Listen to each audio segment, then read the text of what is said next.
جمہوریت کا تصور ہی اسلام میں نہیں ہے، جس سیاست کی وہ بات کر رہے ہیں۔ اسلام میں الیکشن کا تصور نہیں ہے، سلیکشن کا تصور ہے۔ اسلام صدارتی نظام کو سپورٹ کرتا ہے۔ حضرت ٹھیک میں عرض کروں، بات پلے پڑ گئی ہے۔ یہ جمہوریت کا کوئی ایک دیکھے باعمل عالم دین ہے، پیر طریقت ہے، رہبر شریعت ہے، ایک ووٹ ان کا ہے، ان کے برابر ووٹ اس کا ہے جو گٹر صاف کر رہا ہے۔ یہ کیا اسلام میں ہے ایسا؟ بات پلے پڑی ہے کہ نہیں؟ اس لیے بھائی میں تو یہ جو موجودہ جمہوریت جس الیکشن کی وہ بات کر رہے ہیں، میں نے آج تک الحمدللہ میں نے ووٹ نہیں ڈالا، آج تک نہیں ڈالا، کیونکہ میں الیکشن کو جائز ہی نہیں سمجھتا۔ یہ جو جمہوری سسٹم ہے آپ کا، یہ بالکل جائز نہیں ہے اسلام کے اندر۔ ہمارے علماء کرتے ہیں، ان سے دلائل لیجئے، میری بات پوچھتے ہیں تو میں تو اس کو جائز ہی نہیں سمجھتا۔ وہ جی ایک شہادت ہے، تو میں کہا شہادت وعدت کوئی نہیں ہے، اے میں ٹپا نہ مارو، یہ ووٹ ایک شہادت ہے، تو میں کہا نہیں کوئی شہادت کوئی نہیں۔ یہ شہادت ہے بھائی، وہ شہادت مفتی عبد الرشید صاحب دیے، وہ شہادت جس میں کلمہ سدھا نہیں آندا دی برابر شہادتاں پہ ہونیاں، سمجھے یہ کوئی نہیں۔ اس لیے میں تو اس سیاست کو تسلیم ہی نہیں کرتا۔ اللہ تعالی ہمیں نبیوں والی سیاست اپنانے کی توفیق دے، اور اللہ تعالیٰ صحیح العقیدہ علماء کو ایک پلیٹ فارم پہ جمع کرے۔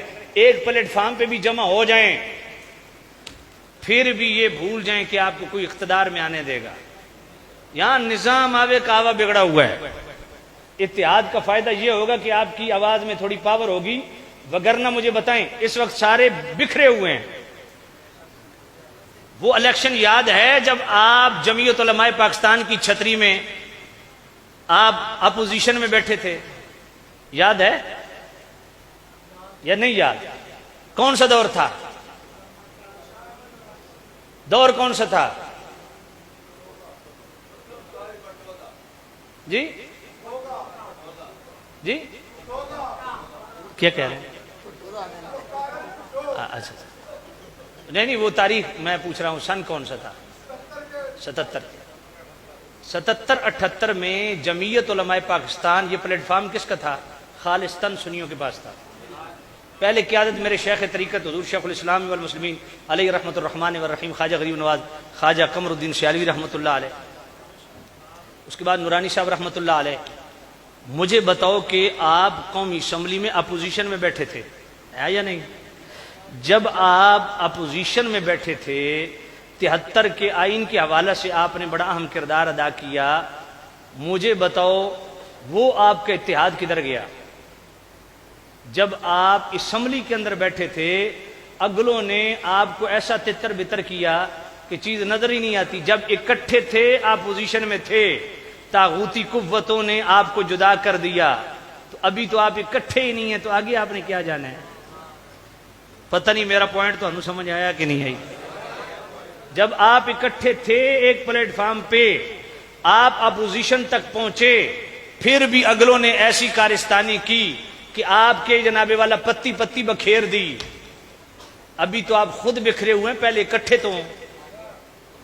اور اکٹھا ہونے کے لیے ایک ہی فارمولہ ہے جو میں نے مینار پاکستان پہ بھی حضرت صاحب بھی موجود تھے دیا تھا، صرف ایک فارمولہ اکٹھے ہونے کا۔ وہ فارمولہ یہ ہے کہ جو آپ کے بر صغیر پاک و ہند میں چنیدہ شخصیات ہیں، حضرت قبلِ عالم پیر میر علی شاہ رحمۃ اللہ علیہ، سیدی آل حضرت امام اہل سنت رحمۃ اللہ علیہ، حضرت مجدد الفسانی پاک رحمۃ اللہ علیہ، حضرت فضل حق خیر آبادی رحمۃ اللہ علیہ، حضرت شیخ محقق عبد الحق مدنی دہلوی رحمۃ اللہ علیہ، داتا علی جویری رحمۃ اللہ علیہ، یہ بر صغیر کی چنیدہ شخصیات ہیں جن کی تحریریں ہمارے پاس موجود ہیں۔ کون سا مختلفی مسئلہ ہے جو اس وقت مابین اہل سنت و جماعت چل رہا ہے، ہر مسئلے کو انہوں نے ڈسکس کیا، اور ہر مسئلے کو 1400 سالوں پر محیط جو نظریہ تھا اس کے مطابق ان تمام اکابرین نے اپنی کتابوں میں درج فرمایا۔